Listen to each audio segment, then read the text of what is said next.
नहमदु व नुसल्ली अला रसूलिल करीम अम्मा बादु फ़अऊज़ु बिल्लाहि मिनश शैतानिर रजीम बिस्मिल्लाहिर रहमानिर रहीम। मसाइले रोज़ा जे सिलसिले में दर्स मसाइले रोज़ा आहे। अॼोके मसाइल में सभ खां पहिरियों हिकु मसइलो आहे सदक़तुल फ़ितर जो। जेकर घरवारी मालदार साहिब निसाब आहे, सदक़तुल फ़ितर अदा करणु उन ते पाण ते वाजिब आहे, मुड़ुस ते न। जेकर मुड़ुस घरवारी जे तरफ़ों सदक़तुल फ़ितर अदा कंदो त सदक़तुल फ़ितर अदा थी वेंदो ऐं मुड़ुस जो घरवारी ते एहसान थी पवंदो। ॿियो, रोज़े जी हालत में बेहोश थी वञण जे मुतलिक़ कुझु मसाइल आहिनि। उन्हनि जो तफ़सील हिन रीति आहे, जेकर कोई माण्हू रमज़ान जे महीने में कंहिं ॾींहुं बेहोश थी वियो, जेतिरा ॾींहुं बेहोश रहियो ओतिरे ॾींहंनि जी रोज़नि खे क़ज़ा कंदो। अलबत्ता जॾहिं बेहोश थी वियो उन हिकु ॾींहं जी क़ज़ा वाजिब न आहे, छो जो उन ॾींहं जो रोज़ो नियत जे करे दुरुस्त थी वियो। हा, जेकर उन ॾींहुं रोज़ो ई न रखियो हई या उन जे निड़ी में का दवा विधी वई त उन सूरत में उन ॾींहं जी क़ज़ा बि वाजिब थी पवंदी।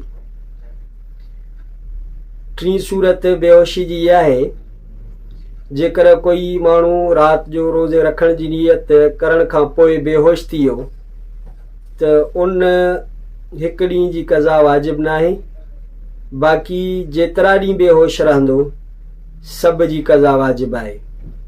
हा, जेकर उन राति जो सुबुह जे रोज़े रखण जी नियत न हुयसि या सुबुह जो का दवा निड़ी में विधी वई त उन ॾींहं जे रोज़े जी क़ज़ा कंदो।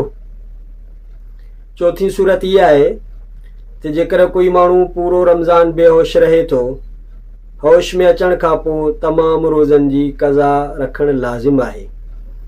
बेहोशी जे ॾींहंनि जा रोज़ा माफ़ न थींदा आहिनि। बेहोश थी वञण सां रोज़ो फ़ासिद न थींदो आहे, अलबत्ता दवा ऐं इलाज जे घर सां रोज़ो टोड़णु जाइज़ आहे। उन खां पोइ रोज़े में कुझु मसइला आहिनि जेके औरतुनि सां ताल्लुक़ रखनि था, ख़ुसूसन पाकाई जा मसाइल।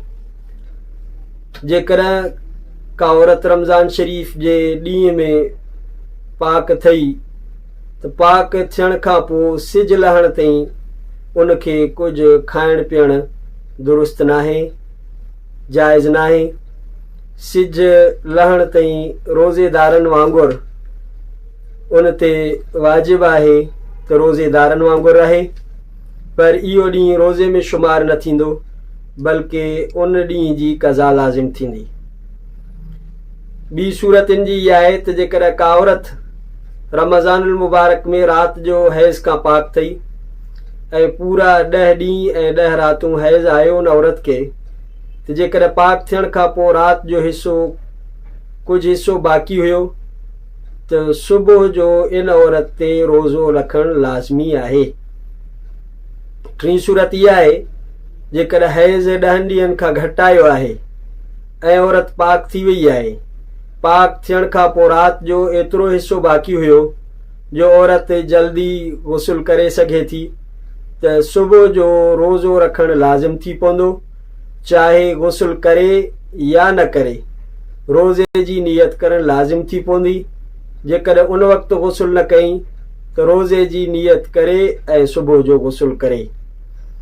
चौथी सूरत उन जी हीअ आहे त जेकर पाक थियण खां पोइ राति जो एतिरो हिसो बाक़ी न हुयो जो जल्दी सां गुस्ल करे सघे त सुबुह जो रोज़ो रखणु जाइज़ न थींदो।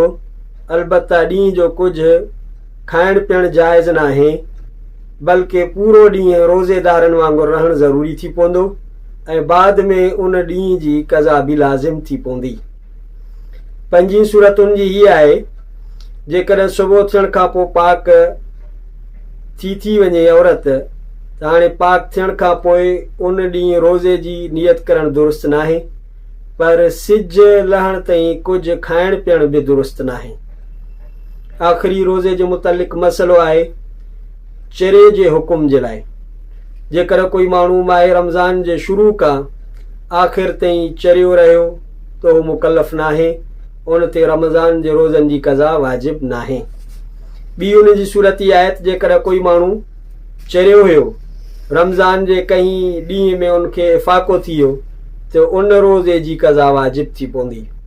टीं सूरत इहा आहे जेकर कोई माण्हू सुबुह सादिक खां ग़ुरूब आफ़्ताब ताईं सिज लहण ताईं चरियो रहियो त उन ॾींहं जो रोज़ो रखणु वाजिब नाहे।